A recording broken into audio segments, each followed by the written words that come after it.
خوش آمدید ایک بار پھر آپ کی خدمت میں حاضر ہیں ٹی وی ون سے براہ راست عشق رمضان ٹرانسمیشن کے ساتھ۔ اب چلتے ہیں اس سیگمنٹ کی جانب جس میں علماء کرام ہمارے ساتھ ہوتے ہیں، ایک خاص موضوع ہوتا ہے، اس پہ گفتگو ہوتی ہے اور چاہتے ہیں کہ اس گفتگو کے ذریعے ہم علم حاصل کر سکیں،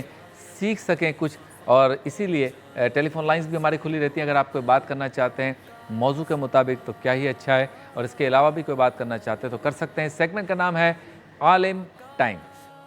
یا رسول اللہ کر دے ہم غلاموں پہ کرم، آپ شاید ہیں خفا ہو جائے راضی۔ عالم ٹائم میں آج ہمارا موضوع ہے عشرۂ مغفرت۔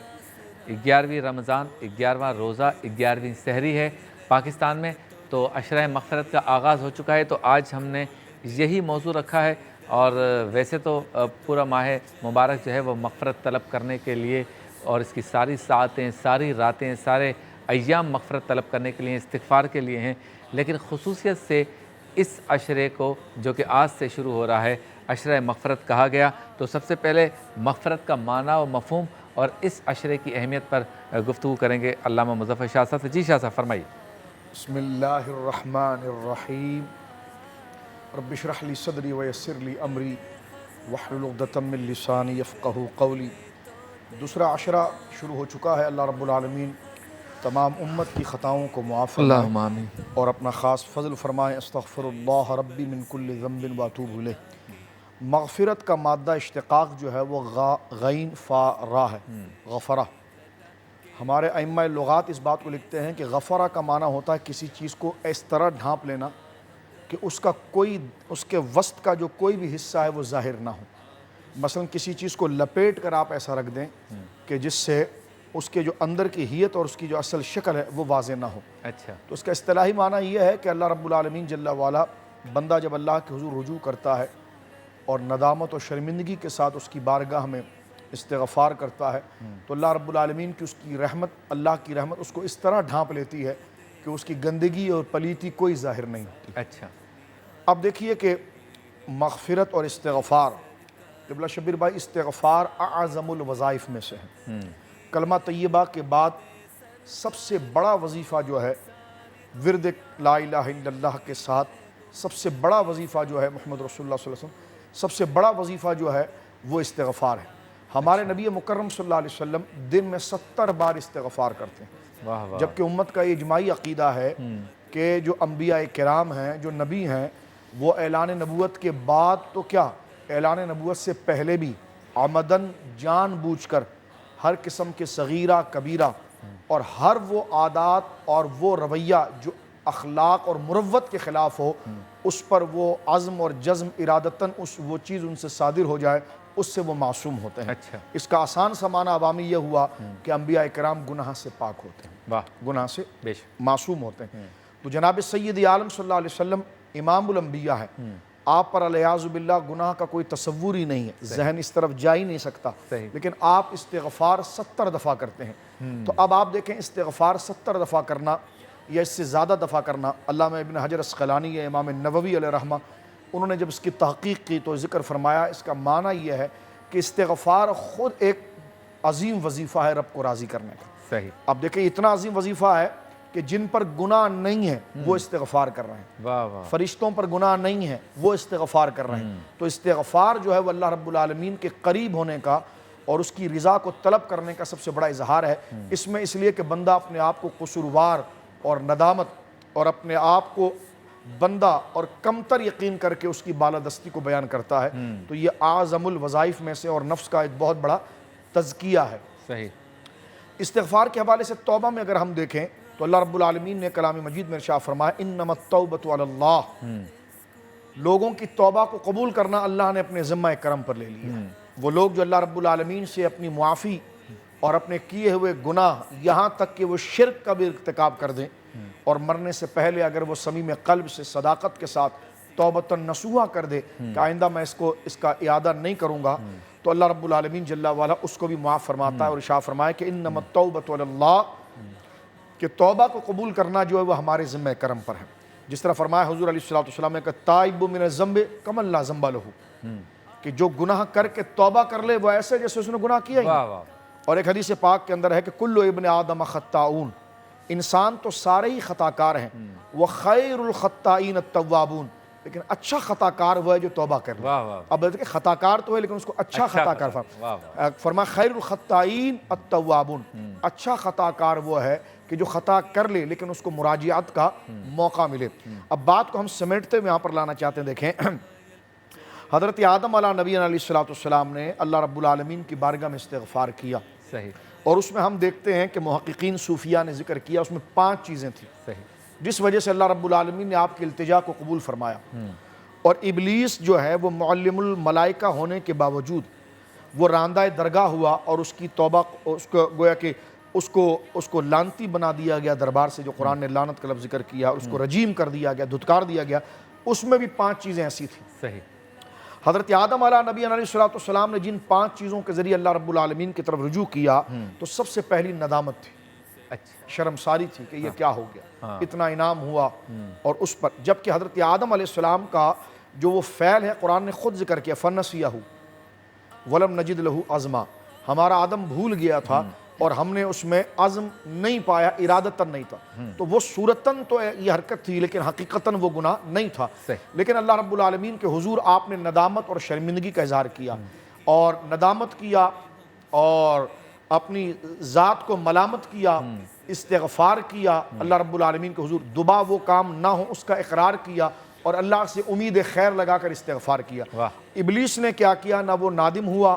نہ اپنے کیے ہوئے پر اس نے شرمندگی دکھائی، اور وہ اللہ کی رحمت سے مایوس ہو گیا، تو اس کی مایوسی اس کے لیے ایک وبال جان بنی، اور حضرت سیدنا آدم علیہ نبی علیہ السلام کی اللہ کی رحمت سے امید اور ندامت جو ہے وہ ترقی کا باعث بنی۔ تو لہٰذا توبہ جو ہے وہ اعظم الوظائف میں سے ہے، اور بندے کو کثرت کے ساتھ استغفار کرنا چاہیے، اور جو استغفار کرتا ہے اللہ رب العالمین سے اس نیت کے ساتھ کہ آئندہ وہ اس گناہ کو دہرائے گا نہیں، اور شرمندگی کا اظہار کرتا ہے توبۃ النصوح کے ساتھ، تو وہ ایسے ہو جاتا ہے جیسے اپنے ماں کے پیٹ سے ابھی پیدا ہوا۔ کیا بات ہے، سبحان اللہ۔ مفتی صاحب ذرا یہ جو مغفرت ہے، یہ استغفار ہے، قرآن و حدیث سے میں اس کا کس طرح سے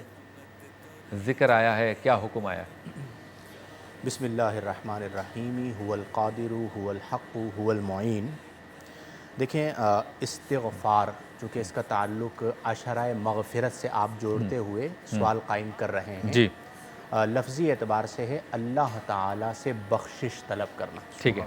اور بخشنے والی ذات اللہ ہی کی ہے۔ بندہ جب گناہ کرتا ہے تو وہ اپنے رب کی طرف رجوع کرتا ہے۔ صحیح، اللہ تعالیٰ فرشتوں سے فرماتا ہے کہ اے میرے فرشتوں دیکھو، میرا بندہ جانتا ہے کہ میرا ایک رب ہے جو توبہ کو قبول کرتا ہے، اور وہ مجھ سے معافی طلب کر رہا ہے، تم گواہ ہو جاؤ میں نے اپنے بندوں کو بخش دیا۔ اللہ اللہ، قرآن کریم فرقان حمید میں اگر ہم غور کریں تو اللہ تبارک و تعالیٰ فرماتا ہے قل، اے محبوب صلی اللہ علیہ وسلم آپ فرما دیجئے، یا عبادی الذین اسرفوا علی انفسہم، میرے وہ بندوں کہ جنہوں نے زیادتی کی، اپنی جانوں پر ظلم کیا، لا تقنطوا من رحمت اللہ، اللہ کی رحمت سے نا امید مت ہو۔ صحیح، اسی طرح نبی کریم علیہ افضل الصلاۃ والتسلیم کی ذات مبارکہ میں کی بارگاہ میں حاضری کے حوالے سے فرمایا گیا کہ وَلَوْ أَنَّهُمْ إِذْ ظَلَمُوا أَنفُسَهُمْ، اور اگر وہ لوگ ظلم کر بیٹھیں اپنی جانوں پر، جاؤکا، اے میرے محبوب صلی اللہ علیہ وسلم آپ کی بارگاہ میں آ جائیں، واہ واہ، فَاسْتَغْفَرُوا اللَّهَ، اور پھر اللہ سے بخشش طلب کریں، استغفار پڑھیں، وَاسْتَغْفَرَ لَهُمُ الرَّسُولُ، اور میرے محبوب بھی ان کی سفارش کر دیں، رسول بھی ان کی سفارش کر دیں، لَوَجَدُوا اللَّهَ تَوَّابًا رَحِيمًا، تو وہ اللہ کو ضرور توبہ قبول کرنے والا اور رحم کرنے والا پائیں گے۔ سبحان تو اللہ، انسان کو سرکش نہیں ہونا چاہیے، ہاں، انسان کو غلطی ہونے پر نادم ہونا چاہیے، اور انسان کے گناہ کتنے ہی کیوں نہ بڑھ جائیں، اگر وہ ندامت کے ساتھ بارگاہ ایزدی میں رجوع کرتا ہے تو اللہ تعالیٰ اسے معاف فرماتا ہے۔ ہم میں سے کچھ طبقات ہوتے ہیں کہ جو دین کی بات کر رہے ہوتے ہیں، دینی اسٹیج کو استعمال کر رہے ہوتے ہیں، قال اللہ قال الرسول کا سہارا لے رہے ہوتے ہیں، لیکن ان کی جو گفتگو ہوتی ہے وہ سرکشی پر مشتمل ہوتی ہے، یعنی وہ خود بھی گمراہ ہوتے ہیں اور اپنے الفاظ کے ذریعے بھی دوسروں کو گمراہ کر رہے ہوتے ہیں۔ تو ہم سب کو یہ چاہیے کہ یہ پناہ مانگنی چاہیے کہ مولا تو ہمیں سرکشی سے سلامتی عطا فرما۔ باقی یہ ہے کہ انسان سے غلطی ہو جاتی ہے، گناہ ہو جاتا ہے، جیسا کہ قبلہ شاہ صاحب نے ذکر کیا کہ نبی کریم صلی اللہ علیہ وسلم نے فرمایا کہ بندہ جب صدق کے دل سے رجوع کرتا ہے، اللہ سے معافی مانگتا ہے، تو اللہ تبارک و تعالیٰ اسے معاف فرماتا ہے۔ اور بعضوں نے تو یہاں تک لکھا کہ اگر ندامت سچی ہو، آنکھ سے اشک بہہ جائیں، تو بعض اوقات وہ ندامت اسے ولی اللہ بنا دیتی ہے، یعنی اس ندامت کی وجہ سے اللہ اسے اپنا دوست بنا لیتا ہے۔ کیا بات ہے، عشرہ مغفرت کے موضوع پر گفتگو ہو رہی ہے، آپ سے ملاقات ہوتی ہے مختصر سے وقت کے بعد۔ اللہ کی رضا بس بندوں سے پیار میں ہے، رضا بس بندوں سے پیار میں ہے۔ خوش آمدید، ایک بار پھر آپ کی خدمت میں حاضر ہیں اور موضوع ہے عشرہ مغفرت۔ عالم ٹائم کے سیگمنٹ میں ہے، نشریات ہے عشق رمضان، چینل ہے ٹی وی 1، دیکھ رہے ہیں آپ براہ راست سحری کے بابرکت لمحات میں۔ تو شاہ صاحب یہ بتائیے کہ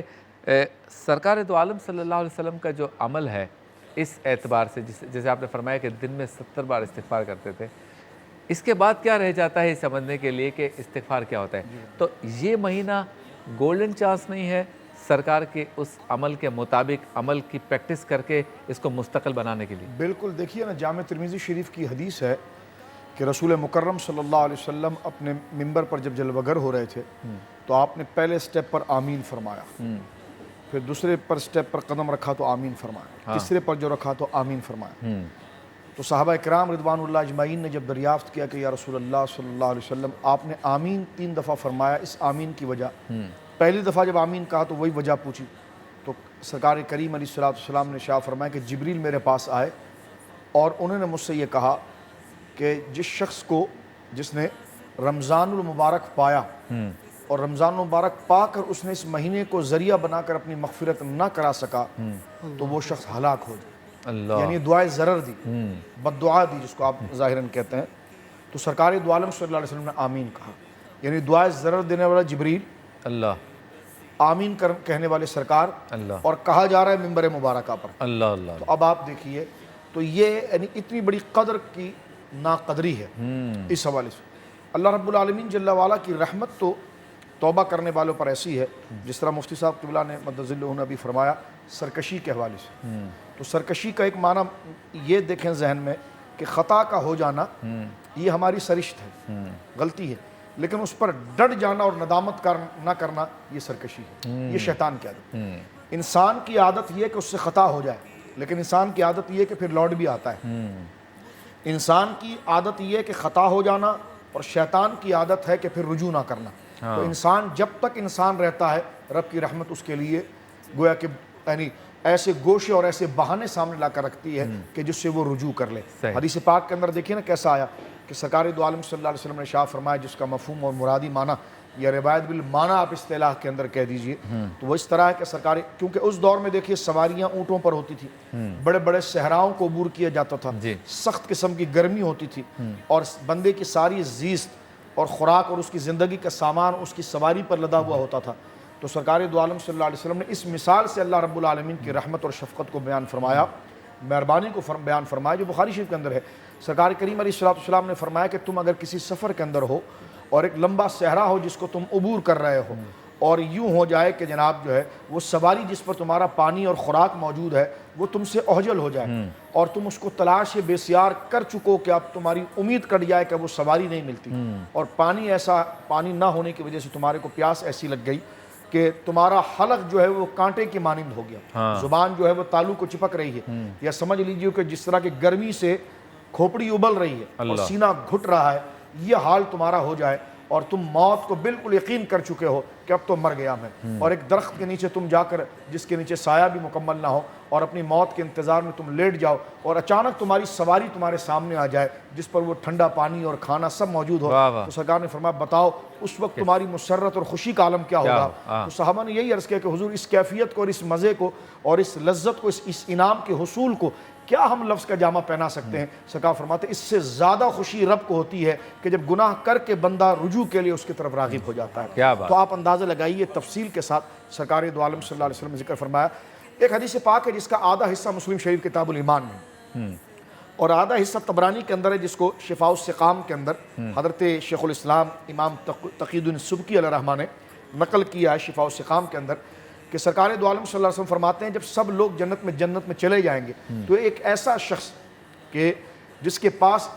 ایمان تو ہے لیکن رائی کے دانے کے برابر ہے، اچھا، اتنا کم ایمان ہے، اچھا۔ اب وہ پل صراط کو کراس کر رہا ہے اور پل صراط جو بال سے زیادہ باریک ہے اور تلوار سے زیادہ تیز ہے، اس کے قدم اس پر لڑکھڑانے لگے، اب وہ جہنم کے اندر گرا اور اس کے گھٹنے جو ہیں الیاذ باللہ نعوذ باللہ من ذالک اتنی آگ میں جل رہے ہیں، وہ چیخ پڑا کہ یا اللہ مجھے یہاں سے نکال اور اس کنارے جہنم کے اس منڈیر پر بٹھا دے، کنارے پر کہ میں آگ سے نکل جاؤں۔ تو رب نے یہ کہا کہ تو آدم کی اولاد ہے، یعنی تو انسان ہے اور تیری ایک خواہش پوری کی جائے نا تو دوبارہ مانگتا ہے۔ تو اس نے کہا یا اللہ جب اتنے لوگ بخش دیے گئے تو میں اگر نکل کے منڈیر پر آ جاؤں تو اس میں کیا ہے؟ تو اللہ رب العالمین کا فضل ہوا اور اس کو منڈیر پر بٹھا دیا گیا۔ اب اس نے دور ایک جو درخت دیکھا اور اس کے نیچے چشمہ بھی تھا، اس نے کہا یا اللہ جب یہاں تک مجھے بٹھا دیا ہے تو اس درخت کے نیچے کر دے کہ میں سائے میں بھی بیٹھ جاؤں اور میں پانی بھی پی لوں۔ کہا تو نے ابھی تو کہا تھا کہ میں کوئی چیز نہ مانوں نہیں مانوں گا، لیکن تو ہے نا انسان، تو دوبارہ وعدہ برخلافی کرتا۔ اس نے کہا یا اللہ اتنے لوگوں نے تیری رحمت کا حصہ پایا، میں کھسک کر اس پانی کے قریب اگر چلا جاؤں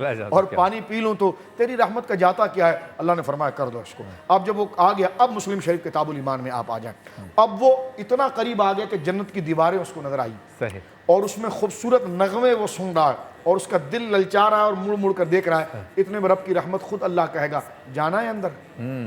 واہ واہ واہ۔ تو وہ تھوڑا سے حیران ہو جائے گا کہ ابھی کھسکنے پر اتنی ڈانٹ پلائی جا رہی تھی اور ابھی اندر جانے کی بات کی جا رہی ہے، آفر دی جا رہی ہے۔ تو وہ کہے گا مولا کیسے میں اندر جا سکتا ہوں؟ اللہ نے فرمایا اچھا بتا تیرا گھر کتنا تھا اور تیری کائنات کتنی تھی؟ تو کہا یا اللہ وہ تو کائنات کی بات کریں تو وہ بہت بڑی ہے۔ تو فرمایا اتنی بڑی زمین اگر تجھے دے دیں، تو پھر حیران ہوا کہ منہ مانگے اندر جانے کی آفر، اتنی بڑی زمین کی آفر۔ تو کہا وہ چلا گیا، جب گیا تو واقعتاً اس نے جب اپنا محل اور اپنے خدام اور رضوان کو اس نے دیکھا اور اس نے وہ اللہ کی رحمت کی فراوانی دیکھی تو وہ بالکل اس انداز میں ہو گیا کہ اس پر ایک دیوانگی طاری ہو گئی اور وہ اس میں جھومنے لگا، جس کو ناچنا کہتے ہیں، وجد میں آ کر ایسے جھومنے لگا۔ تو سرکار دو عالم صلی اللہ علیہ وسلم کی حدیث مبارکہ جو شفاء السقام ہے، شفاء السقام میں یہ الفاظ ہے کہ سرکار نے فجر کی نماز پڑھائی تھی اور سرکار نے کسی سے بات نہیں کی اور چہرہ مبارک قبلے کی طرف تھا۔ ظہر کا وقت آ گیا، اذان دی گئی، اقامت ہوئی، سرکار نے قیام فرمایا، ظہر پڑھائی، پھر بیٹھ گئے، یہاں تک کہ مغرب آئی۔ صحابہ بڑے پریشان ہو گئے کہ سرکار دو عالم صلی اللہ علیہ وسلم جو ہے وہ ناراض ہیں، یہ کیا معاملہ ہے؟ اس معاملے کے اندر حضرت عبداللہ بن مسعود جو بڑے لاڈلے تھے ان سے کہا تم قریب جا کر دیکھو۔ عبداللہ بن مسعود کہتے ہیں کہ جب میں قریب گیا سرکار کا چہرہ مبارک قبلے کی طرف تھا، آنکھیں بند تھی اور میں نے سرکار کے چہرے کی زیارت کرتے ہوئے دیکھا تو سرکار مسکرا رہے تھے۔ جب میری آہٹ کو حضور نے محسوس کیا تو سرکار دو عالم نے آنکھ کھولی اور فرمایا تمہیں پتا ہے میں نے کیوں مسکرایا ہے؟ یہ حدیث پھر مسلم شریف میں جب آئی تو اپنے شاگردوں کو جب حضرت عبداللہ بن مسعود نے پڑھائی تو پڑھاتے وقت آپ یہیں پر رک کر مسکرانے لگے، تو کہا مجھ سے پوچھو نا میں کیوں مسکرایا؟ تو شاگرد کہنے لگے حضور آپ نے کیوں مسکرایا؟ میں نے حضور کو مسکراتا ہوا دیکھا تھا۔ تو سرکار نے فرمایا میں نے اس لیے مسکرایا کہ جنت میں وہ اپنا مقام دیکھ کر جو منہ لگانے کے لائق نہیں تھا اس کو جب اللہ نے مقام دیا تو وہ اچھل رہا تھا اور ناچ رہا تھا اور خوش ہو رہا تھا، تو اللہ رب العالمین جل وعلا اس کو دیکھ کر ہنس رہا تھا۔ یعنی اللہ رب العالمین ضحک سے پاک ہے، ہنسنے سے پاک ہے، لیکن اس قریبی جملے کو بیان فرمایا تو حضور نے فرمایا ضحکت من ضحک رب العالمین، میں رب کو دیکھ کر مسکرا رہا تھا، رب اس کو دیکھ کر مسکرا رہا تھا۔ اور عبداللہ بن مسعود کہتے ہیں کہ میں حضور کو دیکھ کر مسکرا رہا تھا، اب تم مجھے دیکھ کر مسکرا رہا ہو۔ تو یہ اللہ رب العالمین جل وعلا کی رحمت ہے کہ جو اللہ رب العالمین اپنے بندے پر عنایت فرماتا ہے۔ ماشاءاللہ، بہت خوبصورت، بہت ہی خوبصورت۔ چلتے ہیں بریک کی جانب، بریک کے بعد ہوتی ہے آپ سے دوبارہ۔